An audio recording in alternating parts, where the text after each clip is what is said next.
মদিনাতে নবীজি যাবার পর লক্ষ্য করে দেখলেন যে আমার এই রাষ্ট্র মদিনা ছোট্ট একটা ভূখণ্ড, এই জায়গাটা যদি এখন আমার সংরক্ষণ করা লাগে, কারণ চারিদিকে রোম, পারস্য, ওদিকে মক্কার কাফেররা সব চারিদিকে ওত পেতে আছে, কখন এই রাষ্ট্রটা ধ্বংস করে দেওয়া যায়। যে আপনারা ইহুদি, খ্রিস্টান, মুশরিক এদের সাথেও এক হয়ে নিজের এলাকা, নিজের রাষ্ট্র, দিন এগুলো সংরক্ষণ করার জন্য অবধারিত হয়ে পড়েছে। আপনি তখন সেই ব্যবস্থা রাসূলের জীবন চরিত্র থেকে নিতে পারেন। নবীজি নিজের এই মদিনার রাষ্ট্রটাকে রক্ষা করার জন্যে যে একটা দল বানিয়েছিলেন, ইতিহাস থেকে হাদিস থেকে এটা কোনোদিন আপনারা শোনেননি? উনি দল বানিয়েছিলেন যে তিনটা দল নিয়ে, গোত্র নিয়ে, বড় বড় তিনটা গোত্র ছিল মদিনায়, একটা আউস, একটা খাজরাজ, একটা বনু কাইনুকা। আর নবীজি নিজে মুসলমানদেরকে মিলে কয় দল হইল বলেন বলেন? আমার প্রশ্ন, নবীজি ইহুদিদের যে গোত্র আউস, খাজরাজ, বনু কাইনুকা, ইহুদিরা কি ওই সময় ভালো ছিল? বলেন বলেন? ওরা তো সেই মুসা নবীর জামানা থেকেই খারাপ। মুসা নবীকে সারা জীবন চালিয়েছে, এমনকি আল্লাহ পাহাড় তুলে এনেছিলেন। এই মেঘ, এই যে আকাশকে মেঘমালা পাহাড়ের মতো তুলে এনে মাথার উপরে ধরিস, যে এই যে যদি এখন মুসা নবীকে না মেনে নাও, এই পাহাড়ের মতো পাথর, এই যে আকাশ দেখতে পাচ্ছ, মাথার উপরে ফেলে দেব। ওরা ভয়ে বলেছে, মেনে নিলাম। যেই পাথর সরিয়ে গেছে, মানি না। কলো সামিয়া না, ওয়াস হয় না, শুনলাম কিন্তু মানতে পারলাম না। এটা ইহুদিদের চরিত্র। কাদের? আর জোরে বলেন। ওরা শোনে, শোনার পরে যখন দেখে জানা এগুলো মানলে তো আমাদের অস্তিত্ব আর থাকে না, তখন বলে যে মানি না। দেখেন না এই যে নেতানিয়াহু, এই পৃথিবীর নিকৃষ্ট মানব সন্তান বললে ভুল হবে, এটা শয়তানের সন্তান। জাতিসংঘে বক্তব্য দেওয়ার সময় ওর সামনে যা ছিল সব উঠে চলে গেছে। এর মতো অপমান পৃথিবীতে আর কেউ হয়েছে বলে আমার মনে হয় না। এত অপমান, নাক কাটা চলে গেছে লজ্জায়। শেষে বলতে বাধ্য হয়েছে যে আমি যুদ্ধ বন্ধ করতে পারি, কিন্তু কয়েকটা শর্ত আমার মেনে নেওয়া লাগবে। এতদিন কিন্তু বলে নাই। এই চরম অপমানে সহ্য করতে না পেরে শেষ পর্যন্ত এই কথা বলেছিল যে আমি যুদ্ধ বন্ধ করতে পারি, কিন্তু আমার এই কয়টা শর্ত মানা লাগবে। কোন শর্ত না, বিনা শর্তে যুদ্ধ বন্ধ করা লাগবে। বলেন বলেন? আজকেও 60 জন ফিলিস্তিনি মারা গেছে। এ পৃথিবীর নিকৃষ্ট মানব হত্যাকারী এই শয়তান, ওর কোনো ক্ষমা নেই। ও এখন যা বলছে ওটা ওর মুখের কথা, ওর মনের কথা না। ও চাপে পড়ে বলছে হয়তো। তামাম পৃথিবী থেকে এখন কিন্তু আওয়াজ উঠেছে, জাতিসংঘে প্রস্তাবনায় অনেক দেশ বলতেছে আমরা ফিলিস্তিনকে স্বাধীন রাষ্ট্র হিসাবে স্বীকৃতি দিয়ে দিলাম। আমাদের বাংলাদেশ অলরেডি এরকম একটা সিদ্ধান্ত নিয়ে দিয়েছে। নিউজিল্যান্ড এখনো দেয়নি। অথচ আমরা দেখি ক্রিকেট খেলা হলে ওখানে অনেকে নিউজিল্যান্ডের পক্ষে অবস্থান নেয়। এখানে নিউজিল্যান্ডের সাপোর্টার আছে নাকি? দেখে হাত তোলেন তো। এই কাফেরের সাপোর্ট করা যাবে? বলেন।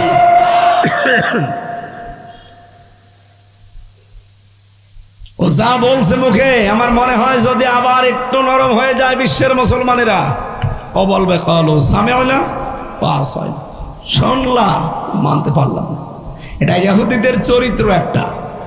আমার কথা বুঝতেছেন ভাই? এত বড় খারাপ চরিত্রের মানুষগুলোর সাথেও নবীজি বাধ্য হয়ে ইসলাম এবং দেশকে রক্ষা করার জন্যে জোট বানিয়েছিলেন। এটা কি ইসলাম ধ্বংস করার জন্যে, দেশ ধ্বংস করার জন্যে নবীজি জোট বানিয়েছিলেন? এইটা যদি আপনি মেনে নিতে পারেন যে না, নবীজি জীবনেও ইসলাম ধ্বংস করার জন্যে ইহুদি, খ্রিস্টান আর মুশরিকদের সাথে জোট করতে পারে না। আজ নবীর উত্তরাধিকারী যারা বোঝে, ইসলাম সম্পর্কে, দেশ সম্পর্কে, আন্তর্জাতিক বিশ্ব নিয়ে যারা ভাবে, এরাও যদি কোনো কাজ এরকম নবীজির এই ধাঁচে ফেলে করতে চায়, মাস্ট বি আমি মনে করবেন যে হ্যাঁ, এরা নবীর পথে আছে। আপনি হয়তো কোয়ার ব্যাংক টের পাচ্ছেন না, আন্তর্জাতিক বিশ্ব কিছু বোঝেন? গত 2 দিনের রিপোর্ট দেখতে পাচ্ছেন, আমেরিকা এখন 5 কারণে বাংলাদেশ জামাত ইসলামীকে এই দেশের রাষ্ট্র ক্ষমতায় দেখতে চাচ্ছে। মুরব্বি বসেন। কয় কারণে? আপনার একটা চিন্তা আসে না, যারা একটা খ্রিস্টান, ওরা আমাদের জানের শত্রু, ওরা জীবনে কোনোদিন চাইবে পৃথিবীতে ইসলাম প্রতিষ্ঠা হোক, অথচ তারা আজ এই মুসলমানদের ভেতরে যারা আজ ইসলামকে কায়েম করতে চায় তাদেরকে ওরা 5 কারণে পছন্দ করে। আমি একটা হাদিস পড়েছিলাম, ফাত্তাবিউস সিরাতাল আযম। নবীজি বলেন, অনুসরণ করবা তাদের যাদের দ্বারা খুব তাড়াতাড়ি ইসলাম প্রতিষ্ঠিত হওয়া সম্ভব। এই বাংলাদেশে আমি নাম ধরেই বলি, বাংলাদেশে এখন যে পজিশন, ইউনিয়ন থেকে একেবারে সংসদ পর্যন্ত, এমনকি আন্তর্জাতিক মহল পর্যন্ত ইসলাম কায়েম হলে এরা সব পুঙ্খানুপুঙ্খানু সততার সাথে চালাতে পারে। এই বাংলাদেশে একটা দলের নাম বলেন তো আপনি? জামাত ইসলামী বাংলাদেশ পারবে, কারণ এদের ইউনিয়ন থেকে আন্তর্জাতিক মহল পর্যন্ত প্রত্যেক জায়গায় সৎ, নির্ভীক এবং সততা সম্পন্ন মানুষ আছে। এটা যে প্রমাণ করেছে তার প্রমাণ আপনাদের জেলা আলী হাসান মুজাহিদ 5 বছর মন্ত্রী ছিল, একটা টাকা না 4 আনা দুর্নীতি পাওয়া যায়নি। আমি নিজে দেখেছি, আমি তো ওই সময় ছাত্র। উনি মন্ত্রণালয় বাড়ি থেকে খাবার নিয়ে গেছে, খিচুড়ি ভাত আর এই পেঁয়াজ আর এই ঝাল আর ছোট্ট একটা আলু ভাজি, এই কয়েক পিস, একটা মন্ত্রীর খাবার এটা। আরে ভাই, উপজেলা চেয়ারম্যান না, ভাইস চেয়ারম্যান না, মেয়র না, এমপি শুধু না, উনি একজন মন্ত্রী। আপনি টের পাচ্ছেন? একটা মানুষ এমপি হলে নাকি তার 14 বংশ আর 100 বছরে কিছু করা লাগে না। আর লোকটা একটা মন্ত্রী খিচুড়ি ভাত নিয়ে গেছে, এই আলু ভাজি দিয়ে, একটা পেঁয়াজ দেখলাম পাশে আর 2-1টা ঝাল। এর চাইতে আবার ভালো মানুষ চান আপনারা? আমার মনে হয় এর চাইতে ভালো মানুষ এখন পৃথিবীতে যদি চান, ফেরেশতা জিবরাইল ছাড়া আর উপায় নেই। এবার কোথায় পাবেন আপনি? সে যদি চাইতেন মন্ত্রী থাকা অবস্থায়, আপনি বলেন, আপনি নিজের বিবেককে বলেন, ওই দলীয় চিন্তা বাদ দিয়ে বলেন, ও নিজে এই ফরিদপুরের বুকে অন্তত 20 তলা বিল্ডিং 5টা বানাতে পারতো না? একটাও আছে ওনার? ভাঙ্গা চড়া একটা টিনের ঘর, এই যে হুজুর বলছে। আমি নিজে গিয়েছিলাম ওনার বাড়িটা দেখার জন্য, মাদ্রাসা বানিয়ে দিয়েছি। এর চাইতে আর বেশি প্রমাণ আমরা দিতে চাই না। যদি বেশি ভালো মানুষ চান, একবারে আমার মনে হয় মোদি দাদারে নিয়ে চলে আসেন।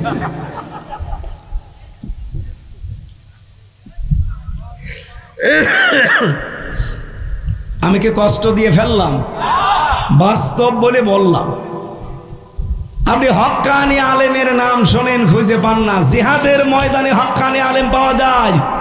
আজ ইউনিয়ন থেকে আন্তর্জাতিক মহল পর্যন্ত টনক নড়ছে, টের পাচ্ছেন?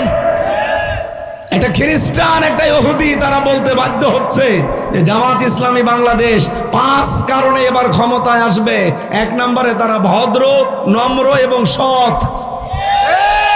একটা খ্রিস্টান এ কথা বলছে, খ্রিস্টান। নবীজিকে যেমন ওই জামানার কাফেররা বলতো যে আলামিনা সাদিক, আমার মনে হয় এখন ঠিক এরকম। এক কথা বলে না কেন? 2 নম্বরে তারা জানিয়েছে যে বাংলাদেশ জামাত ইসলামীতে যারা আছে সবচাইতে বড় উচ্চ শিক্ষিত 2 লাইনে, ধর্মীয় লাইনে, জেনারেল লাইনে। আর আব্দুল্লাহ মোহাম্মদ তাহের, নায়েবে আমির বাংলাদেশ জামাত ইসলামীর, উনি আমেরিকায় যে এমন একটা কথা বলেছে, দাদার মুখ শুকিয়ে গেছে। উনি এই সমস্ত বিশ্বের, শুধু এক জায়গায় না, তামাম বিশ্বের মোড়লদের এই সমস্ত স্টেটমেন্টগুলো নিয়ে একটা ঘোষণা দিয়েছে, বাংলাদেশে যদি এবার ইসলাম কায়েম হয় আর যদি বাধা দেয় এই ভারত, তাহলে স্বাধীনতার যুদ্ধ আমরা আশপাশে যত দেশ আছে সব দেশে ছড়িয়ে দেব, টের পাবেন তখন।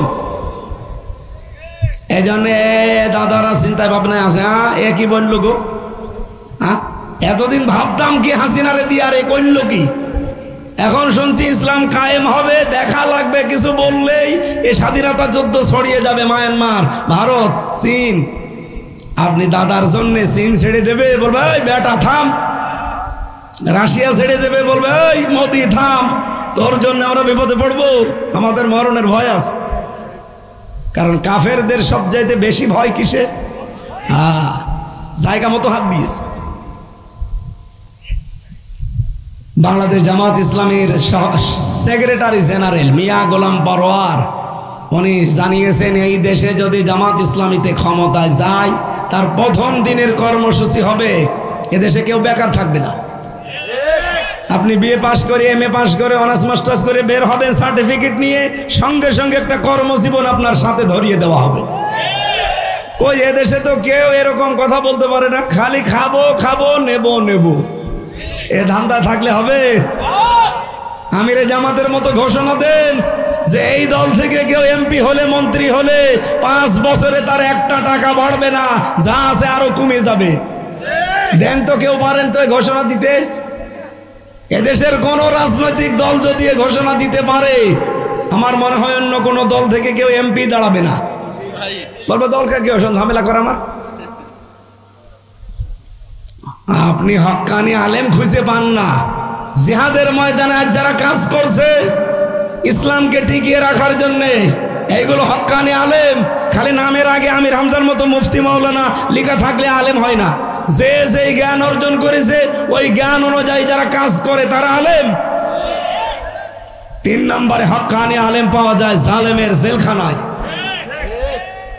সারা পৃথিবীতে আপনি খোঁজ করে দেখেন, হক্কানি আলেম এখনো বহু জেলখানায় পৌঁছতেছে। তাহলে এইরকম আলেম যারা, আমি কিন্তু হক্কানি আলেমের কথা বলেছি, ওই 2 টাকা দিলে বিক্রি হয়ে যায় ওই আলেম না।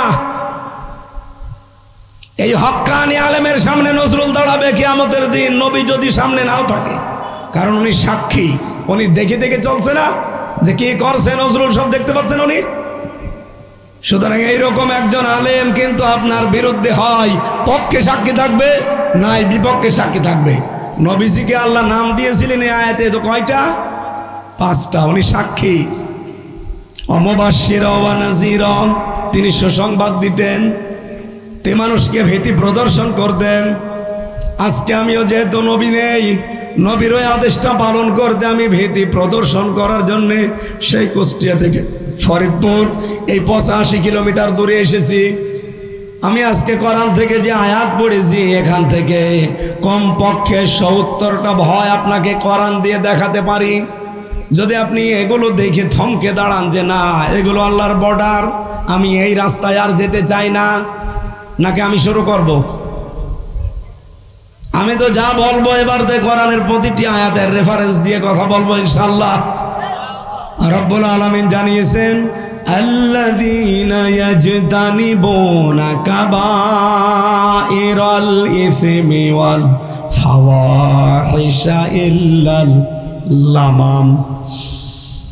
আমি তেলাওয়াত করেছি সূরা নজম, সূরা নজমের 32 নম্বর আর 33 নম্বর আয়াত পড়েছি। একটা আয়াতের আংশিক ব্যাখ্যা আমি করব এই ইল্লাল লামাম পর্যন্ত। আমি যতগুলো তথ্য আয়াত থেকে তাফসিরে পেয়েছি ওইগুলো আমি ডেলিভারি দিচ্ছি। আল্লাহ রাব্বুল আলামিন বলেন, আল্লাযীনা যারা ইয়াজতানিবুনা বেঁচে থাকে, এদিকে তাকান ভাই, যারা বেঁচে থাকে কাবাইরাল ইসমি বড় বড় গুনাহ থেকে, ওয়াল ফাওয়াহিশা এবং অশ্লীলতা থেকে, ইল্লাল লামামা, ইল্লাল লামাম, পৃথিবীতে যদিও ছোটখাটো কোনো গুনাহ করেও আমার আল্লাহ তাকে মাফ করে দেবে।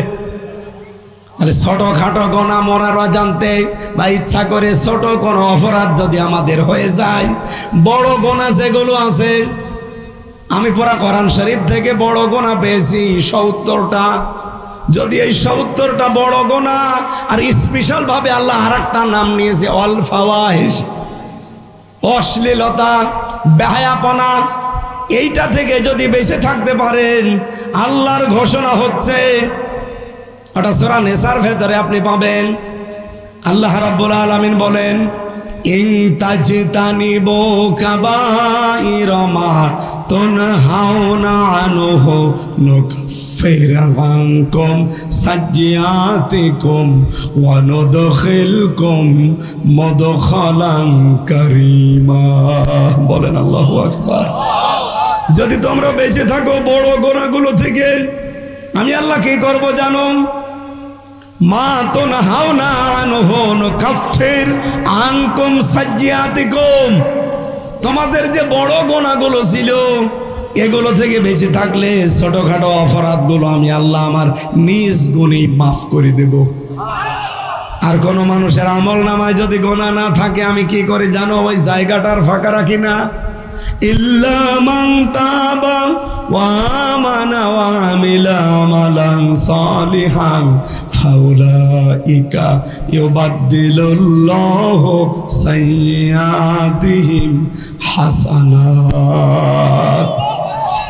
কোন মানুষ যদি তাওবা করে যে আমি আজকেই সত্যি ভালো হয়ে যাব, এতদিন শয়তানের ধোকায় মন মতো চলতে গিয়ে আমার জীবনটা নষ্ট করে ফেলেছি, এজন্য আমার খুতবায় আমি একটা সাজ্জাদুল ইস্তিগফার শুরু করেছিলাম।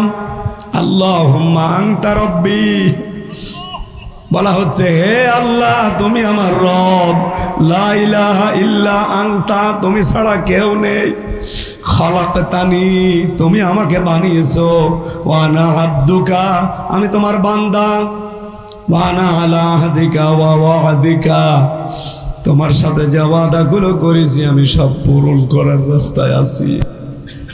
একটা একটা করে যতগুলো কথা বলা হচ্ছে মনে হচ্ছে আল্লাহ পাক তার ভেতরে বান্দাকে টেনে নিচ্ছেন। আমি যদি আজকে সত্যিই তওবা করার নিয়ত নিয়ে এখানে বসি যে যা হয়েছে হয়েছে, এতদিন যাক, আমি আজকে সত্যিই ভালো হয়ে যাব, আল্লাহ বলেন এরপরে যদি ওর মনে আকাঙ্ক্ষা থাকে আমানা ওয়া আমিলা আমালান সালিহা, আমি আজকে ঈমান আনবে এমন আল্লাহর প্রতি আর ভালো ভালো কাজের আঞ্জাম দেব দুনিয়ায়, ফাউলাইকা ইউবাদদিলুল্লাহু সাইয়্যাতিহিম হাসানাত। রব্বুল আলামিন বলেন ওর পেছনে কোনো অপরাধ আমি আর বাকি রাখবো না, ওই জায়গাটা মাফ করে দিয়ে পুরাটা নেকি দিয়ে পরিবর্তন করে দেব। তাহলে আজকে আমাদের এখান থেকে শিক্ষা নেওয়া লাগবে একটা একটা করে, যেহেতু বড় গোনাগুলো ছেড়ে দিতে পারলে ছোট গোনা আল্লাহ মাফ করে দেবে, ঘোষণাকার। এবার একটা একটা করে বড় গোনা মিলান। এই বসেন, আমার ওয়াজের ভেতরে রেখে চলে যাচ্ছে, চলে যাচ্ছেন কোন কারণ? আপনি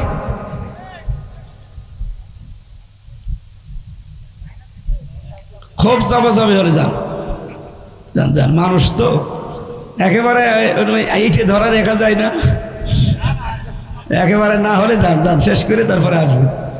আমি গুরুত্বপূর্ণ পয়েন্টগুলো বলছি ভাই, এগুলো সাজাতে আপনার কমপক্ষে 10 দিন সময় লাগবে পুরা কোরআন থেকে। যারা আলেম জিজ্ঞাসা করে দেখেন, একবারে পেয়ে যাচ্ছেন তো খুব আরাম লাগছে। বড় গোনা থেকে বাঁচা লাগবে। আমি নিজেও আজকে থেকে চেষ্টা করবো এই আয়াতটা জীবনে পঙ্খানো মেনে চলার, কারণ আমার মাপ দরকার নেই। এক কথা বলেন না কেন?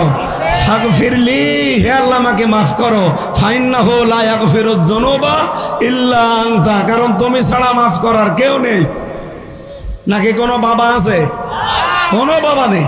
ওমা ইয়াগফিরুয যুনুবা ইল্লাল্লাহ, আল্লাহ বাদে মাফ করতে পারে এমন কেউ আছে? শুধু এই 70টা গোনা থেকে বেঁচে থাকবেন, এটা তুলে নেন আজকে, ভালো করে তুলে এডিটিং করে ছেড়ে দেবেন। তাম পৃথিবীর মানুষ যেন এই 70টা গোনা থেকে যদি বেঁচে থাকতে পারে।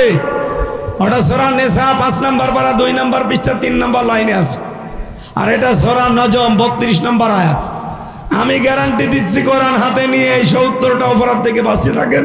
আর ওই একটা বিশেষ করে ফাওয়াহিশা, অশ্লীলতা, বেহায়াপনা, আল্লাহর কসম ছোটখাটো অপরাধ আল্লাহ মাফ করে আপনাকে জান্নাতে দিয়ে দেবে। নুদখিলকুম মুদখালান কারীমা, আমি আল্লাহ নিজে তাকে প্রবেশ করাবো আমার সম্মানিত জায়গা যেটা জান্নাত। এবার আসেন 1 নম্বরে, নবীজি বলেন না, এখানে কোরআনে কারীম সরাসরি বুখারী শরীফে আছে, যদি বড় বড় গোনাগুলো কোন হাদিসে আমি 7টা পেয়েছি, কোন জায়গায় পেয়েছি 3টা। এই কথা বলা যাবে না। কি বলে? 1 নম্বর আল ইশরাকু বিল্লাহ, আল্লাহর সাথে শিরিক করা, এটা বন্ধ করা লাগবে। আল ইশরাকু বিল্লাহ এটা বাংলাদেশে সবচাইতে বেশি হয় ফরিদপুরে আর চট্টগ্রামে। এরা আল্লাহর সাথে শিরিক এই 2 জেলায় বেশি হচ্ছে। আপনি জরিপ চালান বাংলাদেশে 64 জেলার ভেতরে রাজবাড়ির এক অংশে হয়, এই গলান্ত থেকে ঘাট পর্যন্ত। এটা আপনাদের এরিয়া প্রায়। হ্যাঁ, এই জন্যই তো ফরিদপুর বলছি না, আমি তো আর আন্দাজে বলছি না, আমি একটা জরিপ পেয়েছি যে বাংলাদেশে সবচাইতে বেশি শিরিক হয় এই রাজবাড়ি ফরিদপুরের এই অঞ্চলটা, আর ওদিকে চট্টগ্রামে। এত বেশি শিরিক বাংলার কোনো জেলায় আর হয় না। অন্য জেলার মানুষে শিরিক করে, ওরা অধিকাংশ না বুঝে না জেনে, আর এরা জেনে শুনে করে। শিরিকের কারখানা বানিয়ে রেখেছে, জানা শোনার পরও কিছু করার নেই, কারণ বাবা শাহজালাল সব হালাল। আর আমার গোষ্ঠীয়াতেও শিরিক আছে। ওই যে সে বিশাল কবি হয়ে বসে আছে একজন, ওনাকে বিশ্ব কবি ছিল, ও শিরকের কবি। ওর কোন কবিতায় আল্লাহ রসুলের নাম পাবেন? আমরা যাকে কবি মানি তিনি হচ্ছে কাজী নজরুল ইসলাম। এক কথা বলেন না কেন? আর প্রতিটি কবিতায় আল্লাহ রসুলের গান আসে। আর রবি ঠাকুরের তোমার চরণে কি ঠেকায় যেন, এই মাথা পৃথিবীর কারো চরণে ঠেকতে পারে? বলেন বলেন। এই জন্য শিরিক বন্ধ করা লাগবে। শিরিকের ব্যাপারে কথা পেয়েছি আমি সূরা ফাতিরের 14 নম্বর আয়াতে। এমন মারাত্মক কথা আল্লাহ দিয়েছেন সূরা ফাতিরের 14 নম্বর আয়াতে। সূরা হজের ওটা আছে মনে হয় 32 নম্বর আয়াতে, না 34 নম্বর আয়াতে। যারা শিরিক করে তাদেরকে যেন পাখি ছো মেরে নিয়ে যায় আকাশে, ওখান থেকে শূন্যের উপরে ফেলে দেয়, ওদের কোথায় পড়বে কেউ জানে না, এমন কঠিন অবস্থায় থাকে শিরিককারী মানুষগুলো। 2 নম্বরে নবীজি বলেন যে মানুষগুলো নর হত্যা করে, মানুষ হত্যা করে, হাসিনাকে আমি দেখতে পারি না এই একটা কারণে, কারণ সরাসরি মানুষ হত্যাকারী। শাপলা চত্বরে মানুষ হত্যাকারী। বিডিআর, আমার সাথে তো বিডিআর ছিল প্রায় 700, আমি দেখেছি তাদের আকুতি। গভীর রজনীতে উঠে দেখতাম মাঝে মাঝে একজন মুরব্বী, পঞ্চগড়ে বাড়ি, বলছে আমার আর 1 মাস পরে শেষ হয়ে যাবে চাকরি, অথচ 14 বছর ছেলে আছে, আমি কিচ্ছু জানি না হুজুর। কোরআন মাথায় নিয়ে পশ্চিম দিকে মুখ করে বলছে আল্লাহর কসম আমি কিচ্ছু জানি না। অথচ হাসিনা এই যে 14টা বছর আমার জীবন থেকে কেড়ে নিল। আমার এখন আমার স্ত্রী নিয়ে, মা বাবা নিয়ে, অন্তত আমার নাতি নাতগর যেগুলো আছে এগুলো নিয়ে একটু আনন্দে কাটানোর কথা। সারা জীবন দেশের জন্য আমার জীবনটাই দিয়ে দিলাম। এই শেষে 14টা বছর একটু থাকবো, অথচ আমি এখন মুরব্বী হয়ে গেছি, বাড়িতে আমি আর কি করব? এরকম 1-2টা মানুষ না, আমি 700 মানুষকে পেয়েছি কেরানীগঞ্জ আর গাজীপুরের এই কাশিমপুর কারাগারে মিলে। রাতের বেলা উঠে দেখতাম আওয়াজ হচ্ছে, এই আওয়াজটা মনে হয় আল্লাহর আরশে চলে গেছে। এরকম বহু মানুষ তাদের চোখের পানিগুলো আল্লাহ ফেরত দেয়নি। হাসিনাকে এত অপমান করে আল্লাহ বিদায় এমনি করেনি, হাজার হাজার মানুষ হত্যা, রক্ত তার হাতে লেগে আছে। বিডিআর হত্যা ঘটিয়েছে ভারতের কথা মতো, শাপলা চত্বরে আলেমদের রক্ত ওর হাতে। তো সে সংসদে দাঁড়িয়ে কি বলল যে ওরা রক্ত মেখে, ওরা রং মেখে পড়েছিল, একটাকেও মারা হয়নি। এত বড় মিথ্যা কথা আপনি বলতে পারলেন? ওটা রেকর্ড হয়ে আছে। 28 অক্টোবর 2006 সালে নজরুলের মতো মানুষকে পিটিয়ে লগি বইটা দিয়ে বিদায় তো করেছে, আর লাশের উপরে ড্যান্স দিয়েছে। এটাকে তো কোনো মানুষের উপর করেছে বলে আমি এর আগে পাইনি। এই কিছুদিন আগে আরেকটা পেলাম, এই যে পাথর দিয়ে মানুষ মারার পরে ড্যান্স দিচ্ছিল।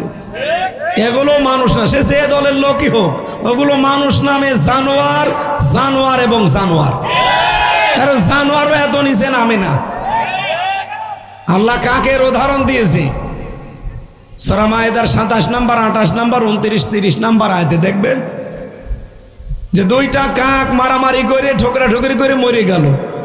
এখন একটা কাক আর একটা কাককে যে মাটি দেবে, নিজের পা দিয়ে বালু সরিয়ে সরিয়ে গর্ত করে ওখানে ওই কাককে রেখে মুখ দিয়ে ডানা দিয়ে পামা বালিগুলো আবার ওর ওপরে দিয়ে ভরাট করে দিয়েছে, তার লাশের উপরে দাঁড়িয়ে ড্যান্স দেয়নি।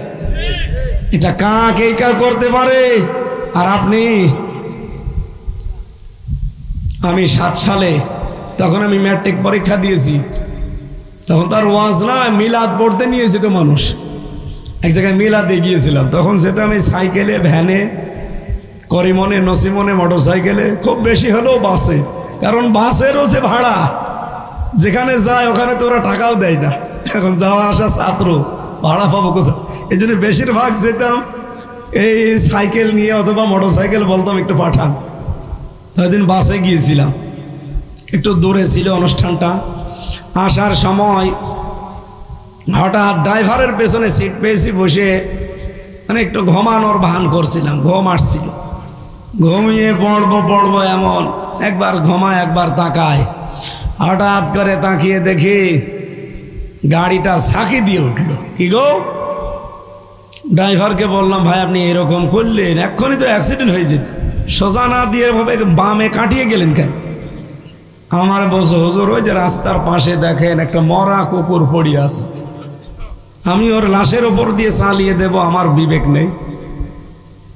আমি বললাম যে ভাই ওটা তো মরা কুকুর, ওরে মারলেই কি আর না মারলেই কি? আমার দিকে ড্রাইভার ঘুরে বলছো, হুজুর আপনি কি আসলে হুজুর নাকি ভুল ধরেছেন? কেন? আপনি দেখছেন একটা মরা কুকুর পড়ে আছে, আমি ডবল করে ওর লাশের ওপর দিয়ে গাড়ির চাকা চালিয়ে দেবো, আমি কি বিবেক মরিয়ে গেছে? আমি তো ছোট মানুষ, তখন ওর পিঠে হাত। আমরা মানুষকেও মানুষ হিসাবে দেখতে পেলাম না গত বছর। এত 7 সাল, 6 সালের 28শে অক্টোবর জসিম ভাইয়ের মতো মানুষকে ওরা হত্যা করার পরে লাশের ওপরে ড্যান্স দিয়েছে কিছু মানুষ রূপী জানোয়ার। এই নরহত্যা, বিশেষ করে মানুষ হত্যা করা আল্লাহর কাছে এত কঠিন গুনাহ। আল্লাহ পাক বলেন, কোন মানুষকে যদি অন্যায় ভাবে কেউ মেরে ফেলে, তাম পৃথিবীর সব মানুষ মেরে ফেললে আমার কাছে যেমন লাগে, একটা মানুষকে অন্যায় ভাবে মেরে ফেললে আমার কাছে ওইরকম কষ্ট হয়। আমি আল্লাহর কাছে তাম দুনিয়া ধ্বংস হয়ে যাওয়া সহজ, কিন্তু একটা মানুষ হত্যা করা তার চাইতে বড় কঠিন। অথচ সেটা এখন সহজ হয়ে গেছে, এটা হাসিনা করে দিয়ে গেছে সোজা, যারে তারে মেরে ফেলে। কি আশ্চর্য! এটা বন্ধ করা দরকার। কারা কারা স্লোগান বানিয়েছেন কিছুদিন আগে, একটা অমুক ধরে ধরে জবাই কর, আপনি হত্যার সাথে জড়িত, আপনার নামে কিন্তু মামলা হয়ে যাবে। আর মানুষ হত্যা করে ভেতরে গেলে কি অবস্থা হয় আমি নিজে দেখে এসেছি। এই যে বিশ্বজিৎকে যারা মেরেছিল, শাওন নামে একটা ছেলে, যে 10-12 জন ছিল তার ভেতর শাওন একজন। এটা রেকর্ড হচ্ছে, ওর কানেও কালকে যাবে, কারণ ভেতর ওরা টিভি দেখে। ওর বাড়ি খুলনা, ওই যে ফলতলা পার হয়ে ডোমরিয়ার পরে ওই এলাকায় বাড়ি। সেদিন মাহফিলে গিয়েছিলাম, ওর মা আর বাবা মাস্টার দুইজনে হাওমাও করে শেখাচ্ছিল। এই একটাই ছেলে, শয়তানের ধোকায় হোক, দলীয় পাল্লায় পড়ে হোক, যেভাবেই হোক হত্যা করে ফেলেছে। এখন কি দলীয় পরিচয় দিয়ে আর বাঁচতে পেরেছে? এখন এই যে ছেলে আছে তাই ফাঁসির আসামি, এখন রাইটারগিরি করে, লেখে খালি। ফাঁসির আসামি ছিল, এখন মুক্ত হয়ে যাবজ্জীবন, তার মানে 30 বছর জেল খাটা লাগবে। ওর বয়স এখন খুব বেশি হলেও কত, আমি যে হিসাব দেখলাম ওর বয়স 40 বছর হবে, না 40 না 35 হবে। 35 যদি হয়, 10 বছর তো প্রায় জেলে আছে, তাহলে 25 বছর থেকে 35-এ 10 বছর জেলে, এখন 30 বছর একাধারে জেল খাটা লাগে। ও বের হয়ে আর কি করবে? ওর মা বাবাকেও হয়তো আর পাবে না। কি করবেন আপনি? মানুষ হত্যার সাথে জড়িত হবেন না, সে যে পাল্লায় পড়ে হোক। এটা বন্ধ হওয়া দরকার কিনা বলেন? কোরআনে কারীম কি জানিয়েছে? রব্বুল আলামিন বলেন, অমাই ইয়াকতুল মুমিনাম মুতাআম্মিদান ফাজাযাউহু জাহান্নাম খালিদান ফিহা ওয়াগদিবাল্লাহু আলাইহি ওয়া লা'নাহু ওয়া আ'দ্দা লাহু আযাবান আযীমা। কোন মানুষ যদি একটা মুমিন হত্যা করে ইচ্ছাকৃতভাবে, আমি আল্লাহ কমপক্ষে 4টা শাস্তি তার জন্য রাখলাম। 1 নম্বরে ফাজাযাউহু জাহান্নাম, তার পুরস্কার হিসাবে কি দেব? বলেন বলেন। এজন্য মানুষ হত্যার সাথে যারা জড়িত, কেউ ডাইরেক্ট, কেউ ইনডাইরেক্ট, কেউ বিভিন্ন জায়গা থেকে খালি ইশারা দেয়, যেভাবে আপনি মানুষ হত্যার সাথে জড়িত হবেন না কেন, বিশ্বাস করেন কোরআন 193 নম্বর আয়াত সূরা নিসা, মানুষ হত্যাকারীর প্রথম শাস্তি জাহান্নামে যাওয়াই লাগবে যদি ওই যাকে মেরে ফেলেছেন তার স্ত্রী, তার মা বাবা, তার সন্তান আপনাকে মন থেকে মাফ করে না দেয়। এমনকি তাদেরকে যদি দিয়ত দেওয়া না হয়, তারা যদি বলে আমার 20 লাখ টাকা দেওয়া লাগবে, আপনাকে মাফ করে দিলাম, তাই দেওয়া লাগবে। এই কথা বলেন এখানে বলেন তো, বাংলাদেশে এই যে 24-এ 2732 জন মানুষ হত্যা হয়েছে, এটা সরকারি একটা জরিপে, এর চাইতে আরো বেশি হবে। এই হত্যার সাথে ডাইরেক্ট ইনডাইরেক্ট যারা জড়িত, আমরা প্রথম আসামির নাম পাচ্ছি এখন হাসিনা, 2 নম্বরে নাম পেয়েছি আসাদুজ্জামান কামাল, 3 নম্বরে নাম পেয়েছি শেখ রেহেনা। এই যে যাদের নাম আসতেছে, এ তো এমনি এমনি নাম ঢুকিয়ে দেয়নি, এরা জড়িত আছে, পরীক্ষা নিরীক্ষা করে দেখা গেছে। কিয়ামতের দিন আল্লাহ যদি বিচার করে, ইনি যদি জাহান্নামে, তো মাস্ট বি যাওয়া লাগবে। যদি জাহান্নাম থেকে মুক্তি হতে চায়, যদি মুক্তি পেতে চাই, এই 2732 জন অন্ততের আগের গুলো বাদ দিলাম, প্রত্যেকটি পরিবারের মা বাবা, স্ত্রী, সন্তান, এরা যদি মন থেকে বলে মাফ করে দিলাম, তাহলে ওই মহিলা মাফ পাবে। আর যদি বলে না, আমাদের এক একজনকে 50 লাখ করে টাকা দেওয়া লাগবে, তাহলে হাসিনার তাই দেওয়া লাগবে। এখন হাসিনার যা অবস্থা, ও টাকা পাবে কোথায়? ও টাকা পাবে কোথায়? টাকার অভাব আছে মানে টাকা পাবে কোথায়? এখন ওর বাবার যে জমি জায়গা ও ছাতা বিক্রি করলে তো 10 লাখ টাকা হবে না। হ্যাঁ, নাই হইল নাই 50 লাখ, হতে একজনই শেষ, এখনো 2731 জন বাকি, টাকা পাবেন কোথায়? সুতরাং যেখানে যা টাকা পয়সা পাচার করেছেন সব নিয়ে আসেন, এদের বাড়ি বাড়ি পৌঁছিয়ে দেন, মাপ নিয়ে মরে যান। তারপরও পৃথিবীতে যারা ঈমান আনে আর আমলে সালেহ করে, ভালো ভালো কাজের আঞ্জাম দেয়, আমি আল্লাহর ভাষায় যত সৃষ্টি আমার আছে সবচাইতে শ্রেষ্ঠ সৃষ্টি তারা। আমরা এই 3টার ভেতরে আছি নাকি? আমরা একদিকে আল্লাহর সৃষ্টি মানুষ, 2 নম্বরে আমরা আল্লাহর খলিফা, 3 নম্বরে আমরা শ্রেষ্ঠ সৃষ্টি। পৃথিবীতে কোনো হিন্দু এ কথা এখন বলতে পারবে না যে আমি খয়রুল বারিয়া, পারবে? বলতে পারবে না। কোনো খ্রিস্টানেরও বলার কায়দা নেই, কারণ তারা শিরিক করে। কোনো ইহুদি বলতে পারবে না, কারণ তারাও শিরিক করে। কোনো মুশরিক বলতে পারবে না, কারণ তারা শিরিক করেই তো মুশরিক। কথা বোঝেননি? শিরিক করলে মানুষ কি হয়? সবাই জবাব দেন। না না, এটা ক্লাস চলছে, জবাব দেবেন ছাত্রের মতো। শিরিক করলে মানুষ কি হয়? আমি কেন 3 বার বলালাম?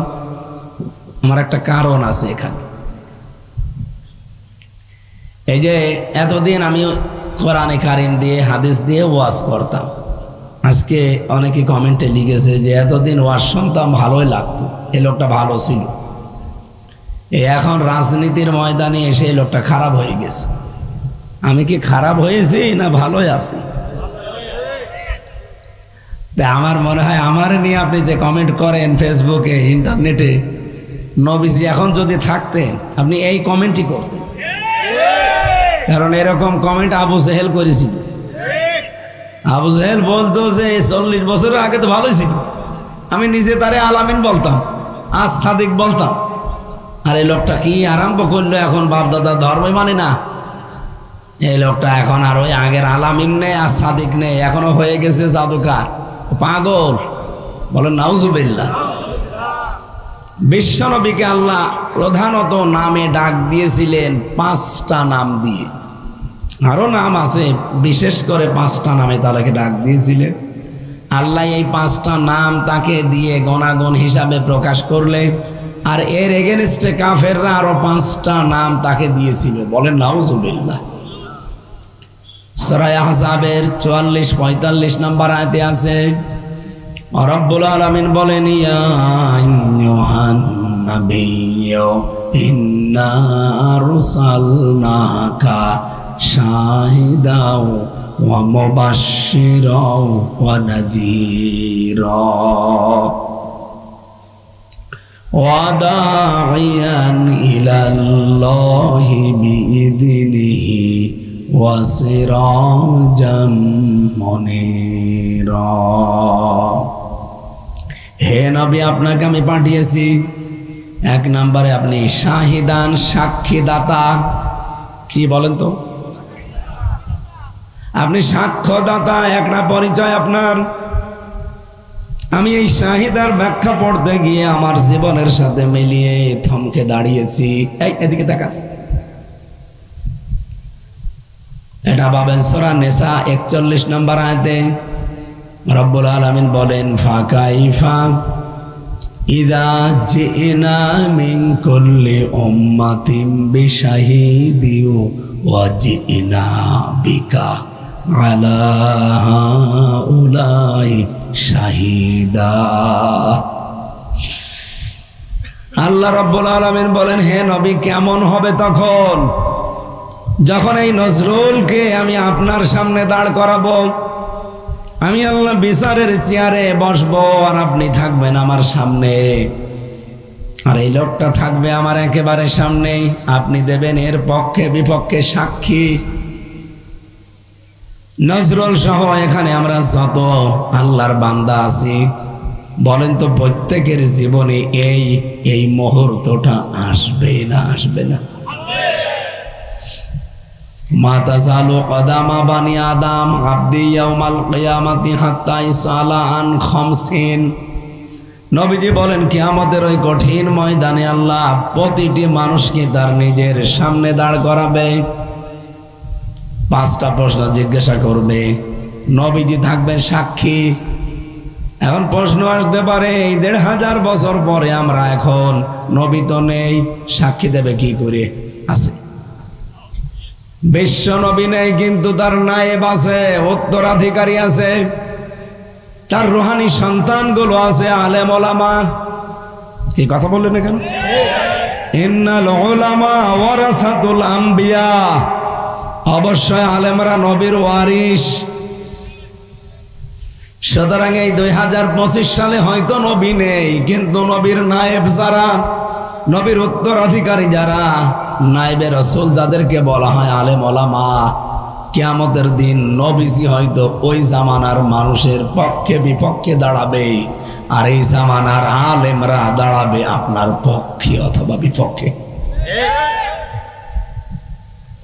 আপনি নিজেকে এবার দাঁড় করান। আমি আমার নিজেকে নিয়ে একটু ভাবি তো, কিয়ামতের ওই কঠিন ময়দানে আল্লাহ নিজে চেয়ারে বসে আছে, আল্লাহর পাশেই দাঁড়িয়ে থাকবে হয়তো নবীজি অথবা নবীর নায়েব কেউ, উত্তরাধিকারী যারা, তারা সামনে। আপনি নিজের থেকে বলেন, আল্লাহ একটা একটা করে আপনাকে 5টা প্রশ্ন করবে। এর সঠিক জবাব দেওয়ার আগে নবীজি বলেন, কেউ সামনেও যেতে পারবে না, পেছনেও যেতে পারবে না, জায়গায় দাঁড়িয়ে থাকবে। আমি আয়াতটা আমার নিজের সাথে মিলিয়েছি একবার। ফাকাইফা ইযা জিনা, কেমন হবে। কাইফা শব্দ ব্যবহার করা হয় কখন জানেন? এখানে যারা আলেম আছে বালাগাত মানতে, আমরা যারা পড়ি নিজেরা বুঝি, বালাগাত মান থেকে আমি 13টা কায়দা পেয়েছি এই কাইফা শব্দ ব্যবহারের। এর 9 নাম্বার কায়দায় পড়তে গিয়ে দেখলাম আল্লাহর অবিশ্বাস হয় না এমন কথা বলতে আমার আল্লাহ কাইফা ব্যবহার করে। কথা বুঝেছেন? হ্যাঁ, আপনি আলেন কি বললাম আপনি বুঝলেন ভাই? আল্লাহ কোরআনে যত কথা দিয়েছেন আল্লাহরও বিশ্বাস হতে চাই না এরকম কথা যখন বলতে চান তখন আল্লাহ আয়াতের উপরে কাইফা লাগিয়ে দেন। ওই যে সূরা বাকারায় পড়েননি, কাইফা তাকফুরুনা বিল্লাহি ওয়া কুনতুম আমওয়াতান। আল্লাহ বলেন মানুষ কেমন করে আমার কুফরি করে, আমার তো বিশ্বাস হয় না, কারণ আল্লাহ তো আমাদের সম্পর্কে ভালো করে জানেন, শুধু এখন জানেন তা না। ইদাংশাকুম মিনাল আরদ, যখন মাটি থেকে আল্লাহ বানিয়েছিলেন, হযরতে আদমের কথা এখানে ইঙ্গিত দেওয়া আছে। ওয়াইদাং তুমা জিন্নাতুম ফি বুতুনি উম্মাহাতিকুম, এমনকি মায়ের পেটের ভেতরে যখন ভ্রূণ অবস্থায় ছিলাম এই অবস্থায়ও কি আমার দ্বারা সামনে হতে পারে, এই সবগুলো বিষয় আগেই জানেন কে? আল্লাহ বলেন কেমন করে মানুষ আমার কুফরি করে, এ তো মৃত ছিল। হালাতা আলাল ইনসান হাইনুম মিনাদ দাহরি লাম ইয়াকুন শাইআম মাযকুরা, ও যে উল্লেখ করব এমন কোন বিষয়বস্তু ছিল না, অথচ যে এখন আমার নাফরমানি করে আমারে মানতে চাই না। আমার তো আশ্চর্য লাগে যে ও নাফরমানি করে কি করে। এরকম কোন বিষয় বোঝাতে গেলে আমার আল্লাহ কে ব্যবহার করেন? আরো জোরে বলেন। এখানে যে আয়াতে আছে এখানে কি আছে? ফাকাইফা ইদাং তুম আজিন্নাতুম ফি বুতুনি উম্মাহাতিকুম ফাকাইফা ইযা জিনা মিন কুল্লি উম্মাতিন বিশাহিদি ওয়া জিনা বিকা আলা হাউলাই শাহিদা। আল্লাহ এখানে দেখেন ব্যবহার করেছে কেমন হবে।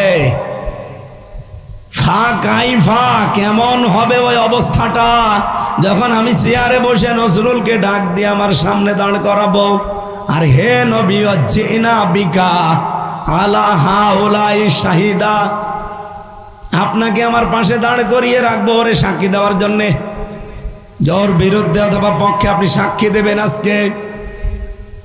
এবার আপনি নিজের থেকে বলেন আপনি যা করছেন, নবীজি সাক্ষী, আল্লাহ নিজে বিচারক, একটু এদিক ওদিকে করা যাবে? আজ বাংলাদেশের বিচারে তো বহু সাক্ষীকে টাকা দিয়ে কেনা যায়, নাকি ফরিদপুরে নেই? শহীদ আব্দুল কাদের মোল্লা রহমতুল্লাহ আলাইহে তার বিরুদ্ধে যারা সাক্ষী দিয়েছে আপনি খোঁজ খবর নিয়ে দেখেন টাকার কাছে বিক্রি হয়ে গিয়েছে। শহীদ আলী হাসান মোহাম্মদ মুজাহিদ, এই লোকটার বিরুদ্ধে যারা সাক্ষী দিয়েছে, আল্লামা সাইদের বিরুদ্ধে সাক্ষী দেওয়ার জন্য শোকরঞ্জন বালি একটা হিন্দুকে নিয়ে এসেছিল, ও বলেছে জীবন যাবে, মিথ্যা সাক্ষী দেব না। আমার পক্ষে 4 জন সাক্ষী ওরা জোগাড় করেছিল জজ কোর্টে। 4 জন সাক্ষী যে আমাকে জীবনে কোনো দিন দেখেনি, নামও শোনেনি। 4 জনের 3 জনই হিন্দু। মিষ্টির দোকান আছে কুষ্টিয়ায় তাদের। পুলিশ তাদেরকে বলেছে এই মাল দেওয়া হবে, খালি সাক্ষী দিবি যে ওরে আমি চিনি। ও তরবারে নিয়ে গিয়েছে ওর কথা মতো সংসদ ভাঙতে। উগ্রপন্থী দলের সদস্য, শুধু এটা বলবি, বাকি মাল তোরে আমরা দেব। দিয়েছে, ও সাক্ষীও দিয়েছে। তাহলে বাংলাদেশে এরকম বহু সাক্ষী টাকার কাছে বিক্রি হয়ে দেয়। আসতে বলো আছে মানে আমি তো নিজে 3 বছর দেখে আসলাম না। কত মানুষ এখনো পর্যন্ত এই মিথ্যা সাক্ষীর কারণে বছরের পর বছর জেল খেটে চলে যাচ্ছে, অথচ কিছু জানেই না। আপনার এই ফরিদপুর জেলা কারাগারে যেয়ে দেখেন খবর নিয়ে, যদি 1200 মানুষ থাকে, আমার মনে হয় কমপক্ষে 600 মানুষ এমন পাবেন তারা মিথ্যা সাক্ষীর কারণে আজ জেলে আছে, কিছুই জানে না। আমি যদি বেশি না বলি, আপনি কালকে খোঁজ নিয়ে দেখেন জেলার কাছে।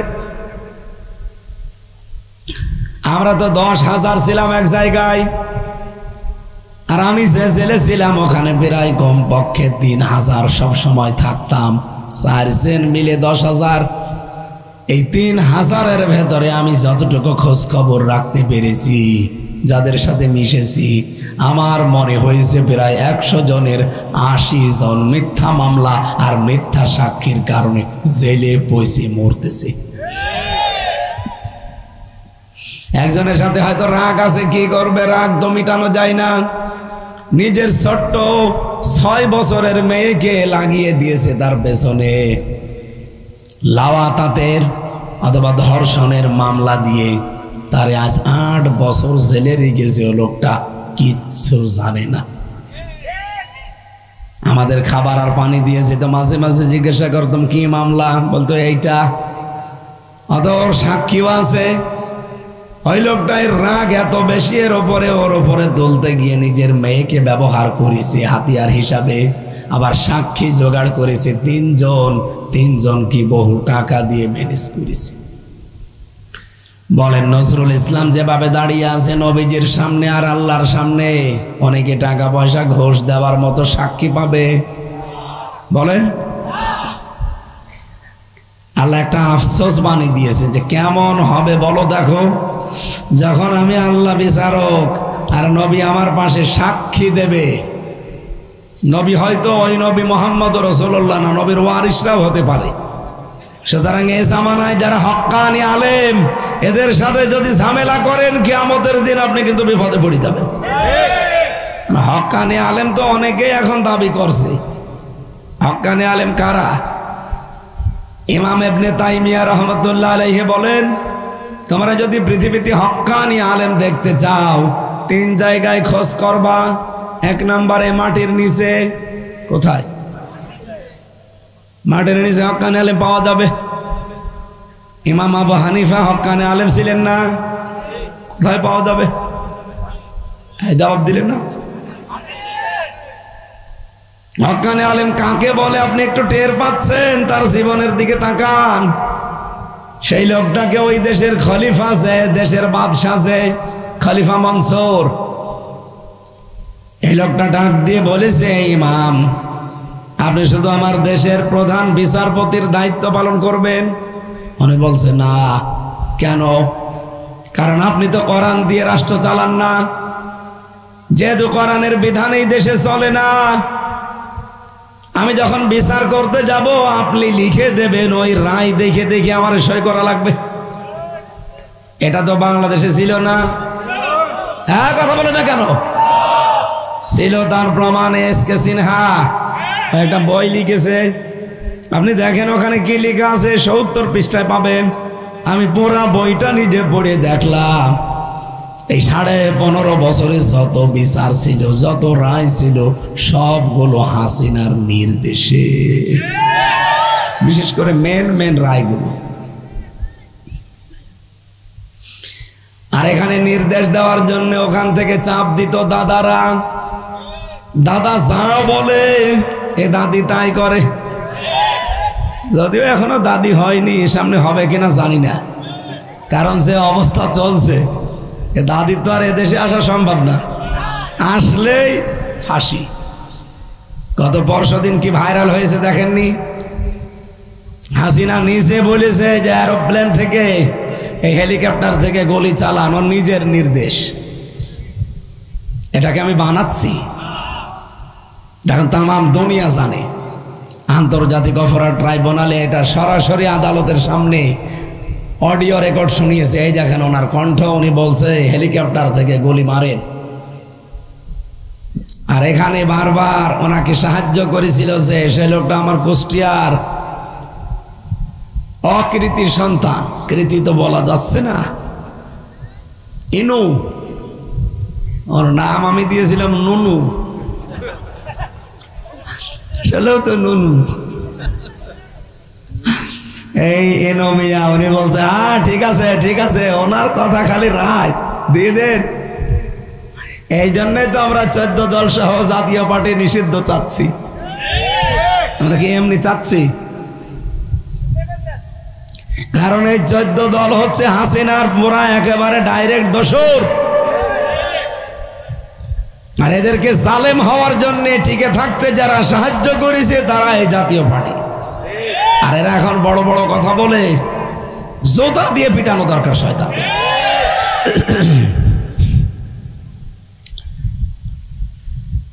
আপনি কোনোদিন কি চিন্তা ভাবনায় আসবেন না, নাকি এভাবে খালি খাও দাও ফুর্তি করো দুনিয়া কি মশাল এলো চলবেন?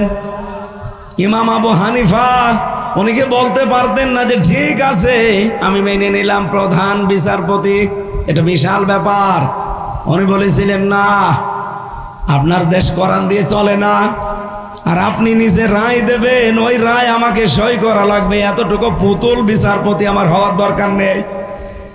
আর বাংলাদেশে আজ যারা হক্কানি আলেম বলে নিজেদেরকে দাবি করে, ওরা অলরেডি বাতিলের পাঁচাটা গোলাম হয়ে বসে আছে। তারা ইসলামী আন্দোলনের বিরুদ্ধে ফতোয়া দেয়, তারা একামতে দ্বীনের বিরুদ্ধে ফতোয়া দেয়। তাদের ফতোয়া কোনো কাফেরের বিরুদ্ধে না, কোনো মুনাফিকের বিরুদ্ধে না। এই কথা বলছেন না কেন? আপনি দেখতে পাচ্ছেন না যারা হক্কানি দাবি করে তাদের ফতোয়া যে একামতে দ্বীনের বিরুদ্ধে, কোনো মুনাফিকের বিরুদ্ধে ফতোয়া দেয় না। এদেরকে শুধু একটু লোভ দেখিয়েছে, এই কারণেই যদি আপনি উল্টিয়ে যান, আপনাকে যদি আমার মনে হয় 10টা পদ দিয়ে দেয়, আপনি সরাসরি আল্লাহকেও গালি দেবেন। যেহেতু অনেকগুলো আলেমের সাথে ছিলাম, 3টা বছর একাধারে ছিলাম, অনেক মানুষের অ্যাক্টিভিটিস, অনেক মানুষের ঈমান পরিমাপ করা আমার শেষ হয়ে গেছে। এই মানুষগুলো কি করতে পারে আমি জানি। ইমাম আবু হানিফা হক্কানি আলেম এমনি বলি না আমরা, এত বড় বিশাল চেয়ার পাওয়ার পরেও তিনি নেননি। আর এদেরকে চেয়ার দেওয়া লাগে না, শুধু একটু লোভ দেখালে এরা আমার মনে হয় মুনাফিক কেউ মুসলমান বানিয়ে ফেলে। এই জন্য হক্কানি আলেম পাওয়া যায় মাটির নিচে। আপনি এখন খোঁজ করে দেখেন, পৃথিবীর মাটির নিচে বহু হক্কানি আলেম আপনি পাবেন। হক্কানি আলেমের প্রথম বৈশিষ্ট্য কি বললাম? না, প্রথম বৈশিষ্ট্য তামাম দুনিয়া তাদের পায়ের কাছে, দিলেও তারা ইসলামের বাইরে যাওয়া সম্ভব। উনি পারতেন না ওই প্রধান বিচারপতি চেয়ারটা নিয়ে যা বলতো খলিফা মনসুর উনি তাই সই করে দিতেন, পারতেন না? উনি কি হক্কানি আলেম আর থাকতেন না? 2 নম্বরে হক্কানি আলেম পাওয়া যায় জিহাদের ময়দানে। কোথায়? জিহাদের ময়দান কোনটা? আমরা অনেকেই নিশ্চুপ হয়ে গেছি, কারণ জানি না। অনেকেই মনে করছি জিহাদ মানেই মারামারি করা, জিহাদ মানেই বোম ফোটানো, তরবারি নিয়ে ঝনঝনানি দেওয়া না। জিহাদ শব্দের শাব্দিক অর্থ পানান্তরকর প্রচেষ্টা করা, আল্লাহর এই জমিনে দিন কায়েম করার জন্য যেইভাবে আমরা চেষ্টায় আছি। পদ্ধতি ভুল হতে পারে আমাদের, এক একজন আমরা এক একটা পদ্ধতি নিয়েছি, হয়তো এটা ভুল হতে পারে, কিন্তু আমার মন যদি থাকে যে আমি আল্লাহর বিধান কায়েম করব, কিন্তু শরীয়তের বিধানের ভেতরে থাকা লাগবে। হ্যাঁ, কথা বলছেন? আল্লাহর নির্দেশিত পথ এবং রাসূলুল্লাহর যে নিয়ম নীতি ছিল এর ভেতরে ধাসে ধাসে আপনাকে পড়া লাগবে। আমার প্রশ্ন, বিশ্বনবী জীবনে কোনোদিন বেপরদা কোনো মহিলাকে সামনে নিয়ে বলেছিলেন যে আসো বোন? হ্যাঁ, উনি তালিম দিয়েছেন, তারবিয়ত দিয়েছেন, শিক্ষা দিয়েছেন, বায়াত নিয়েছেন মেয়েদের, না নেননি? নিয়েছে কিভাবে? পর্দার আড়াল থেকে। আমি কি এটা বেশি বললাম? এই নিয়ম নীতি নবীজি মেনে চলেছিলেন। হ্যাঁ, বাস্তবতায় যদি ওই রকম কোনো সমস্যা আপনার দেখা দেয়, কথা বলছেন, আর যদি অবস্থায় যান আপনাকে কেউ বাঁচাবে না। এই আয়াত বলছে প্রথম পুরস্কার আপনার জাহান্নাম। কতদিন থাকবেন? খালিদান ফিহা, চিরকাল। কতদিন? কারণ এটা কবিরা গুনাহ, আপনাকে মাপ পেয়ে তারপরে মরা লাগবে। কবিরা গুনাহ করে আপনি যদি যান হেলাই খেলায় যে যা হচ্ছে হোক, না, আপনি গেলে খালিদান ফিহা, চিরকাল জাহান্নামে থাকবেন। 3 নম্বরে ওয়ালা আনাহু, আল্লাহ বলেন আমি নিজে তার উপরে লানত করি।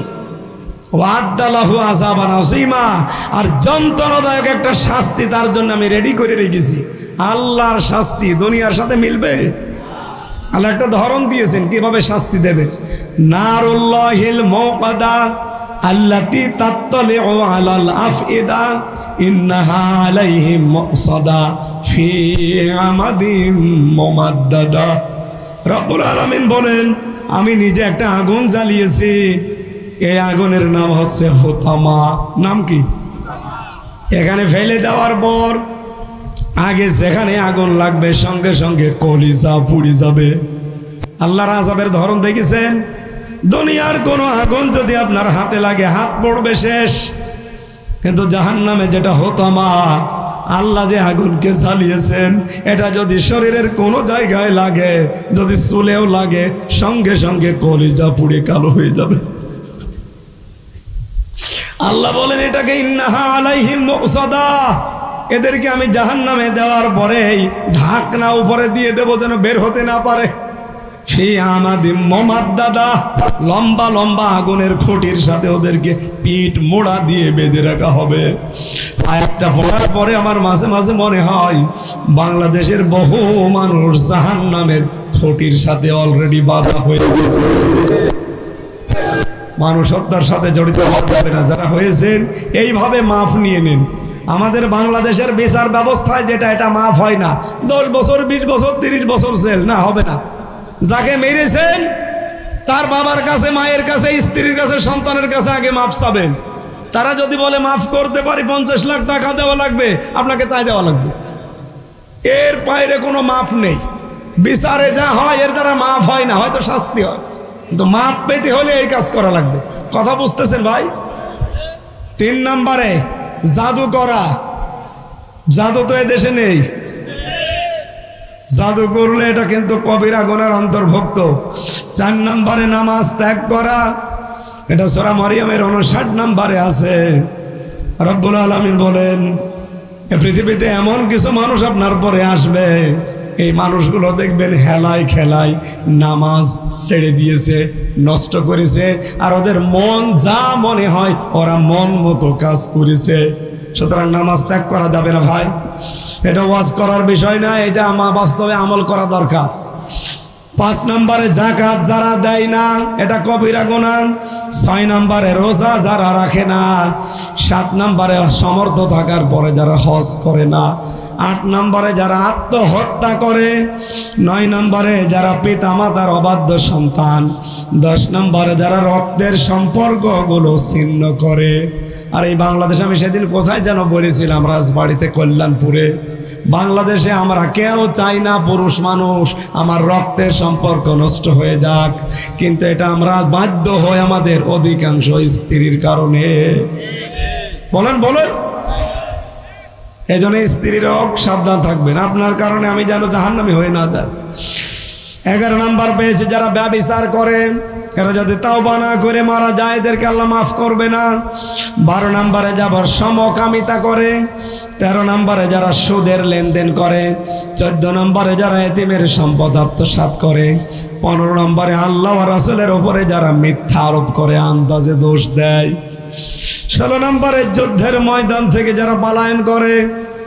আমরা এবার একটা কথা শুনছি মাঝে মাঝে যে এবার যেটা আসতেছে এটা শুধু ভোট না, এটা ভোট যুদ্ধ। শুনতেছেন না? ভোট আর ভোট যুদ্ধ কি এক? আপনি বদরের ময়দান দেখেননি, কিন্তু এবার দেখবেন, কারণ এবার ইসলাম হয় থাকবে না যাবে, এই নিয়ত নিয়েই কিন্তু ময়দানে অনেকে যাবে। বদরের ময়দানে যেমন ছেলের বিরুদ্ধে বাবা দাঁড়িয়েছে, বাবার বিরুদ্ধে ছেলে দাঁড়িয়েছে, স্বামীর বিরুদ্ধে স্ত্রী দাঁড়িয়েছে, এবারও দেখবেন বাংলাদেশে অনেক সন্তান তার বাবার বিরুদ্ধে দাঁড়াবে, অনেক স্ত্রী তার স্বামীর বিরুদ্ধে দাঁড়াবে। এই কথা বলেন না কেন? সুতরাং এবার এই জিহাদের ময়দান থেকে আর পালানো যাবে না। পালালে আপনার কবিরা গুনাহ হবে। কারণ আমার না যেটা করছে করুক গা, যেটা করছে করুক গা, মানে আপনি যে এরপরে আল্লাহ বলে ডাকবেন সে পরিবেশও থাকবে না। দাদারা এমন কিছু চাপিয়ে দেবে। এরপরে পেয়েছে জুলুমকারী শাসক, এটা বলার দরকার নেই। এরপরে 18 নম্বর অহংকারী যারা, 19 নম্বরে মিথ্যা সাক্ষীদাতা, 20 নম্বরে যারা মদ পানকারী। আমি সেদিন জাহাঙ্গীরনগর বিশ্ববিদ্যালয় নিয়ে একটু টাচ দিয়েছিলাম, যে ওখানে মদ খায় ছেলে মেয়েরা। এটা অনেকে বলছিল হ্যাঁ এত বড় মিথ্যা কথা বললেন, এই যে 16 জন ধরা পড়েছে মদ খাওয়া অবস্থা। এখন অনেকে বলছে হামজাজা বলিস, ঠিকই বলিস। আমি কি আন্দাজে বলেছিলাম? আমি দেখে দেখে বলেছিলাম ওরা মদ খায়। ওরা তো এই জাহাঙ্গীরনগর ভার্সিটির যারা দায়িত্ব আছে, না আমার ছেলে মেয়েরা মদ খাবে কোন কারণে? মদ খাবে কারণ 16 জন ধরা পড়েছে, ও কি মধু খেতে খেতে সরাসরি মদ আর গাঁজা খাচ্ছে, সেই সময় দিয়ে প্রশাসন ধরেছে। আমরা আন্দাজে বলি না, হ্যাঁ হয়তো মিস্টেক হয়ে যায় কোনো কথা। সেদিন ঢাকা ভার্সিটি নিয়ে সলিমুল্লাহ মুসলিম হলের জায়গায় মহসিন হল বেরিয়ে গেছে, যে 16 বছর আজান হয়নি অনিয়মিত। অথচ তাই মহসিন হলে না, ওটা সলিমুল্লাহ মুসলিম হলে, আর 16 বছর মাইকে আজান দিতে দেয়নি। ছাত্রলীগের ভাইরা বলতো আমাদের ঘুমে ডিস্টার্ব হবে। কাল বেলা একেবারে ভিডিও আকারে রিপোর্ট করিস। এখন বলছে না হামজা যা বলিস ঠিকই বলিস। হামজা যা বলে ঠিকই বলে, ও তো বানিয়ে বলে না। হয়তো 2-1টা মিস্টেক হয়ে যায়, এই মাথাটা হাসিনা নষ্ট করে দিয়েছে এই কারণে। এমন কোন টর্চার নেই আমার এই মাথার চুল থেকে পায়ের তালু পর্যন্ত শয়তানরা করে না, সব রকমের। এমনকি পেছনে এমন পিটানো পিটিয়েছিল, আমি এই শক্ত জায়গায় বসতে পারি না।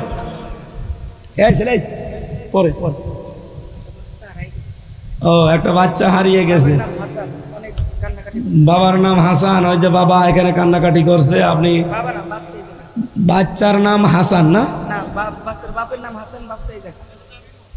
হারায় কি করে? পিটানো দরকার ওই গার্জিয়ান গুলোকে। ইমন নামে একটা ছেলে হারিয়ে গেছে, বাবার নাম হাসান। এখানে আছে স্টেজে, যদি পান এখান থেকে নিয়ে যান গার্জিয়ান যারা আছে। এরপরে বেশি 21 নম্বরে যারা জুয়া খেলে, সবগুলোর দলিল আল্লাহ কোরআনে কারিমে দিয়েছেন। 22 নম্বরে সতী নারীর উপরে যারা মিথ্যা অপবাদ দেয়, এটা বাংলাদেশে এখন আরম্ভ হয়েছে। দেখেন যে যা করছে কিছু জানে না, এরকম একটা মানুষের উপরে দোষটা বলছে, ওর উপরে দায় চাপিয়ে দিয়েছে। এই সংস্কৃতি চলছে না? নিজে অন্যায় করো আর অন্যায়টা একটা ভালো মানুষের উপর চাপিয়ে দাও। কি জানেন এটা অপরাধ? এই গুনাহ আল্লাহ আপনাকে দিয়ে করাবে, এরপরে আপনার মরণ হবে, সাবধানে থাকবেন। এরপরে 23 নম্বরে সম্পদ দ্বারা আত্মসাৎ করে মানুষের, 24 নম্বরে যারা চুরি করে, 25 নম্বরে যারা ডাকাতি করে, 26 নম্বরে যারা মিথ্যা কসম করে, 27 নম্বরে যারা অত্যাচার করে, জুলুম যেটা, 28 নম্বরে যারা সাদাবাজি করে। এটা বাংলাদেশে নেই। এখন যদি বলেন হুজুর কোথায় আছে, সূরা শূরা 42 নম্বর আয়াতে আছে, যারা সাদাবাজি করে। ইন্নামাস সাবিলু আলাল্লাযিনা ইয়াজলিমুনান নাস ওয়া ইয়াবগুনা ফিল আরদি বিগাইরিল হক। এটা হচ্ছে সাদাবাজির আয়াত। এরপরে আছে 29 নম্বর যারা হারাম উপার্জন করে, 30 নম্বর যারা মিথ্যা কথা বলে, এটা নেই। 31 নম্বর যারা বিচারে দুর্নীতি করে, এটা তো সবচেয়ে বেশি। 32 নম্বর যারা ঘুষ খায়, 33 নম্বর যারা নারী পুরুষের বেশ ধরে, 34 নম্বর অশ্লীলতাকে যারা প্রশ্রয় দেয়, নিজের মেয়েকে, বেটার বউকে, বোনকে যারা অশ্লীলতায় প্রশ্রয় দেয়। 35 নম্বর যারা তালাক প্রাপ্তাকে শর্ত দিয়ে আবার বিয়ে করে, যে হেলা, এই যে হুজুরটা বউ মনে করেন তালাক দিয়ে দিও বউ যেভাবেই হোক আবার ফেরত নেবে। কি করে তখন এই মুরব্বীকে বলে যে দাদা আপনাকে দিলাম শর্ত, আপনি 5-7 দিন পরে আবার তালাক দিয়ে দেবেন, আমি ওটা 3 মাস 10 দিন পরে হালাল করে নেব। এই বিবাহ জায়েজ নেই। আমাদের বাইতুল মোকাররমের সাবেক যে খতিব ছিল, হাসিনাকে যিনি কওমি জননী দিয়েছিল, নুহুল আমিন নাকি জানো না, ওই মাওলানা, এই একদম বাস্তব, ওনার সাথে ছিল, সে আমার সাথে জেলে ছিল, বলছে ওনার সাথে এক উচ্চ পদস্থ এবং ধনী মানুষ যেভাবে হোক তালাক হয়ে গেছে। ওই মহিলার আবার 2টা বাড়ি আছে ঢাকায়। তালাক হয়ে যাওয়ার পরে ওনার কাছে গেছে, আপনি বাইতুল মুকাররমের ইমাম, আপনি এত বড় হুজুর মুফতি আল্লামা, আপনি এক কাজ করেন আমার বউটা জায়েজ করে দিন। উনি বলছে জায়েজ করলে অসুবিধা নেই, আপনি বিয়ে দেন এক জায়গায়, দিয়ে সে ছেড়ে দেবে, এরপরে আপনি 3 মাস 10 দিন পরে বিয়ে করে ফেলবেন। বুঝো বাইরে দিয়ে কি করবো, আপনি তো আছেন। দিয়েছে হুজুরের সাথে, ও মনে করছে হুজুর মনে হয় 1-10 দিন পরে ছেড়ে দেবে। আল্লাহর ইশারা, ওই মহিলার 2টা বাড়ি ঢাকায়, ওই মহিলা 2 মাস 3 মাস 5 মাস যায়, ও যায় না, ছেড়ে দিয়েছে। দিয়েছে তো দিয়েছে, হুজুরের কাছ থেকে মহিলা এখন আর যেতে চায় না, এ বাড়ি মাড়ি সব এখন হুজুরের। এখন সেই লোক বলছে যে আমি করলাম কি, এরে না দিয়ে যদি ফকিররে দিতাম তাও তো বউ ফেরত পেতাম। এ হুজুর কি তাবিজ কি জাদু করলো, এখন বউ আর আসতে চায় না, বলছে ওর কাছে আমার জীবনে যাবো না, হুজুরই ভালো। এরকম শর্ত সাপেক্ষে যদি কেউ বিয়ে করেন হবে না ভাই, এটা কবিরা গুনাহ হবে। প্রসাব থেকে যারা পবিত্র না হন তারা কবিরা গুনাহ করছেন। রিয়া যারা করেন, লোক দেখানো কাজ, দুনিয়াদার আলেম, এরপরে খেয়ানত করা, খোটা দেওয়া, তাকদীর না মানা। আমি আজকে তাকদীর সম্পর্কে আলোচনা করতাম, কণ্ঠটা ভালো থাকলে। সূরা আরাফের ভেতরে 129-30 না 128-129 এই 2টা আয়াত নিয়ে তাকদীরে থাকলে কি না হয় এখানে আল্লাহ বিস্তারিত দিয়েছেন। দেখি 16 তারিখে কণ্ঠটা ভালো হয়ে গেলে আমি আলোচনাটা করব। সূরা আরাফ 128-129 নম্বর আয়াত, তাকদীর। এই বিষয়টা খুব গুরুত্বপূর্ণ আমাদের এখন। এরপরে পেয়েছি গোপন বিষয় তল্লাশি করা, মানুষের পেছনে লেগে থাকা, চকলখড়ি করা, গালি দেওয়া কাউকে, কোনো মুসলমানকে বিনা কারণে গালি দেওয়া মুসলমানকে, ওয়াদা ভঙ্গ করা, জ্যোতিষীর কথা বিশ্বাস করা, স্বামী স্ত্রীর অধিকার লঙ্ঘন করা, ছবি আঁকা, ছবি তোলা বিনা কারণে এবং টাঙিয়ে রাখা ছবিকে, বিলাপ করা, অহংকার করা, অহংকারে নিজেকে কাউকে মানুষই মনে করে না, এরকম মানুষ নেই। এরপরে অমানসিক আচরণ করা, প্রতিবেশীকে কষ্ট দেওয়া, মুসলমানকে উত্তক্ত করা, কষ্ট দেওয়া, সৎ বান্দাদেরকে বিশেষ করে কষ্ট দেওয়া, টাকনোর নিচে কাপড় পরা, স্বর্ণ ব্যবহার করা, এটা পুরুষের, মেয়েদের জন্য জায়েজ আছে।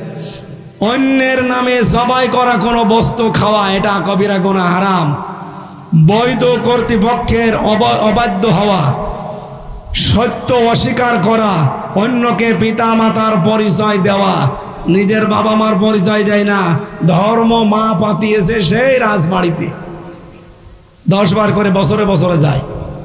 কিসের ধর্ম মা, কিসের ধর্ম বাবা? নিজের মা বাবার বাইরে অন্য কারো মা বাবার পরিচয় দেওয়া। যদি মনে করেন নিজের মা বাবার খবর নেই, ও সেই মানিকগঞ্জে মা বাবা পাতিয়ে এসেছেন, অধিকার আদায় করেন সেখানে, যে কবিরা গুনাহ হবে আপনার।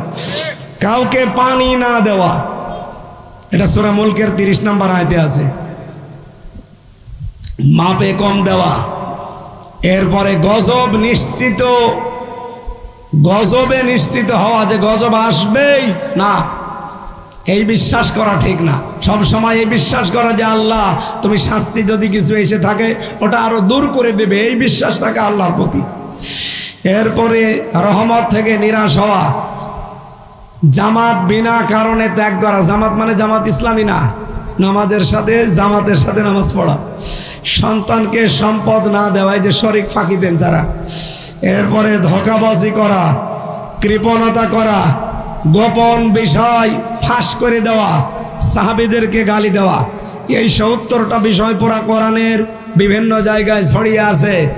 আল্লাহর ঘোষণা ছিল যদি তোমরা এই গুনাহগুলো থেকে বেঁচে থাকতে পারো, মানুষ হিসাবে ছোটখাটো যে অপরাধগুলো আমি আল্লাহ নিজ মনে মাফ করে দেব। আর আল্লাহ যদি কাউকে মাফ করে দেয় তার প্রতিফল কি? অনুদখিলকুম মুদখালান কারীমা, সম্মানিত একটা স্থান জান্নাত, সেখানে আল্লাহ নিজে পৌঁছিয়ে দেওয়ার দায়িত্ব নিয়েছেন। এটা আল্লাহ আমাদের উপর কার্যকর করেন, বলেন আমিন।